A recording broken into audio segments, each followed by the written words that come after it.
ಎಲ್ಲ ಪ್ರಾಣಿಗಳು ಸಮಾನ ಆದಮೇಲೆ ಯಾಕೆ ಆಕಳಿಗೆ ಅಷ್ಟು ಮರ್ಯಾದೆ ಕೊಡ್ತೀರಿ ಅಂತ. ನೀವು ನಾಯಿ ಮೂತ್ರ ಕುಡಿರಲ್ಲ, ಯಾಕೆ ಕುಡಿಯಂಗಲ್ಲ? ನಾಯಿ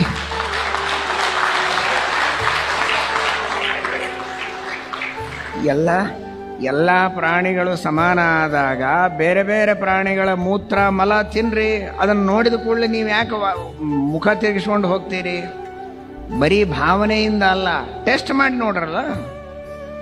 ಇವತ್ತು ಗೋಮಯ ಗೋಮೂತ್ರಗಳಿಂದ ಕ್ಯಾನ್ಸರಿನಂತಹ ರೋಗವನ್ನು ಪರಿಹಾರ ಮಾಡಬಹುದು. ಯಾವುದೇ ರೀತಿಯ ದೋಷಗಳು ಬರೋದಿಲ್ಲ. ರೋಗಾಣುಗಳನ್ನೆಲ್ಲ ತಡೆಗಟ್ಟುವ ಶಕ್ತಿ ಅದರೊಳಗಿದೆ. ನಮಗೆ ಒಳ್ಳೆ ಆರೋಗ್ಯವರ್ಧಕ ಶಕ್ತಿ ಇದೆ, ರೋಗ ನಿರೋಧಕ ಶಕ್ತಿ ಅವುಗಳಲ್ಲಿದೆ. ಇದೆಲ್ಲ ಪ್ರೂವ್ ಆಗಿದೆ. ಇದೆಲ್ಲ ಇವತ್ತಿನ ವಿಜ್ಞಾನದಿಂದ ಪ್ರೂವ್ ಆಗಿದೆ, ಭಾವನೆಗಳಿಂದಲ್ಲ. ವಿಜ್ಞಾನದಿಂದಲೂ ಪ್ರೂವ್ ಆಗಿದೆ. ಅದನ್ನು ಉಪಯೋಗಿಸ್ತಾ ಇದ್ದಾರೆ, ಸಕ್ಸಸ್ ಆಗಿದ್ದಾರೆ ಬೇಕಾದಷ್ಟು ಕಡೆಗೆ ಅದರದ್ದು. ಮತ್ತು ಮೊದಲಿನಿಂದಲೂ ಗೋಮಯ ಗೋಮೂತ್ರಗಳನ್ನು ಉಪಯೋಗಿಸಿ ಟೆಸ್ಟ್ ಗಿಸ್ಟ್ ಏನೂ ಮಾಡದೆ ಶಾಸ್ತ್ರ ಹೇಳ್ತದೆ ಅಂತನ್ನೋದಕ್ಕೋಸ್ಕರನೇ ನಂಬಿ ನಡೆದದ್ದು ಸಾವಿರಾರು ವರ್ಷಗಳಿಂದ. ಇವತ್ತು ಅದನ್ನು ಟೆಸ್ಟ್ ಮಾಡಿದರೂ ಪ್ರೂವ್ ಆಗಿದೆ. ಅಂದಮೇಲೆ ಎಲ್ಲ ಪ್ರಾಣಿಗಳಲ್ಲಿ ಇಲ್ಲದೇ ಇರುವ ವಿಶೇಷ ಅದರೊಳಗೆ ಇದ್ದ ಮೇಲೆ ಅದಕ್ಕೆ ತಕ್ಕ ಮರ್ಯಾದೆ ಕೊಡಬಾರದು ಅಂದರೆ ಹೇಗೆ? ಇದು ಬರೀ ಪ್ರಾಣಿಗಳಿಗೆ ಅಷ್ಟೇ ಯಾಕೆ? ಎಲ್ಲ ಮಾನವರು ಒಂದೇ ಅಂದರೆ ಒಬ್ಬನಿಗೆ ಬಹಳ ಮರ್ಯಾದೆ ಕೊಡ್ತೀರಿ, ಒಬ್ಬನಿಗೆ ಕೊಡೋದಿಲ್ಲ. ಅವನ ಬುದ್ಧಿಗೆ ಮರ್ಯಾದೆ ಕೊಡ್ತೀರಿ, ಅವನ ಕರ್ತೃತ್ವ ಶಕ್ತಿ ನೋಡಿ ಮರ್ಯಾದೆ ಕೊಡ್ತೀರಿ, ಅವನ ಔದಾರ್ಯ ನೋಡಿ ಅವನಿಗೆ ಮರ್ಯಾದೆ ಕೊಡ್ತೀರಿ. ಯಾಕ್ರಿ? ಇವನು ಮನುಷ್ಯ, ಅವನು ಮನುಷ್ಯ.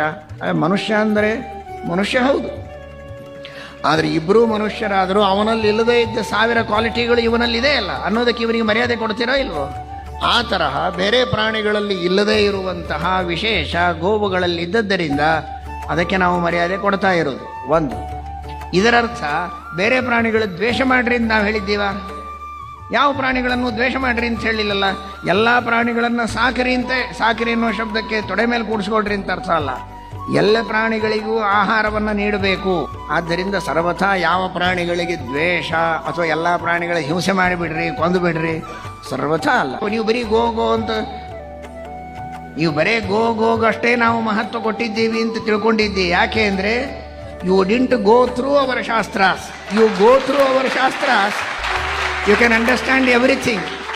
ನಾವು ಬರೀ ಗೋಗಳಿಗೆ ಮಹತ್ವ ಕೊಟ್ಟಿಲ್ಲ ಅನ್ನೋದು ನೀನು ನಮ್ಮ ಶಾಸ್ತ್ರದೊಳಗೆ ಪ್ರವೇಶ ಮಾಡಿದರೆ ಗೊತ್ತಾಗುತ್ತೆ. ಎಲ್ಲ ಪ್ರಾಣಿಗಳಿಗೂ ಮಹತ್ವ ಇದೆ, ತಾರತಮ್ಯ ಇದೆ. ತಾರತಮ್ಯ ಪ್ರತ್ಯಕ್ಷ ಸಿದ್ಧ. ಎಲ್ಲ ಮನುಷ್ಯರಲ್ಲಿಯೂ ತಾರತಮ್ಯ ಇದೆ.